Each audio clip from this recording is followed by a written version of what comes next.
Hi friends, அஸ்ஸலாமு அலைக்கும். Welcome to taste with us Tamil. இன்னைக்கு நாம என்ன ரெசிபி பார்க்க போறோம்னா, பாரம்பரியமான ஒரு ஸ்வீட் ரெசிபியான சுரைக்காய் ஹல்வா. வாங்க ரெசிபி எப்படின்னு பார்க்கலாம். ஒரு கடாயில 2 டீஸ்பூன் நெய் சேர்த்து, நெய் சூடானதும் கொஞ்சம் முந்திரி சேர்த்து, முந்திரி பொன்னிறமானதும் கிஸ்மிஸ் சேர்த்து வறுத்து தனியா எடுத்து வச்சுக்கணும். அதே நெய்யில 1/2 கிலோ துருவின சுரைக்காய் சேர்த்து 5 நிமிஷம் நல்லா வதக்கி விடுங்க. சுரைக்காய் நல்லா வதங்கினதும் 300 மில்லி கெட்டியான பால் சேர்த்து சுரைக்காய 10 நிமிஷம் மூடி வச்சு வேக வச்சுக்கணும்.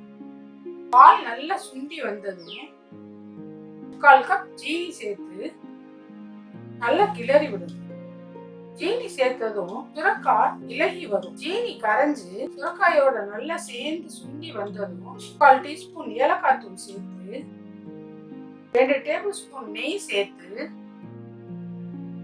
அல்வா கடாயில ஒட்டாம வரும்பொழுது கடைசியா வறுத்து வச்ச முந்திரியையும் கிஸ்மிஸையும் சேர்த்து இறக்கினா சுவையான சுரைக்காய் அல்வா ரெடி. இந்த ரெசிபியை கண்டிப்பா ட்ரை பண்ணுங்க.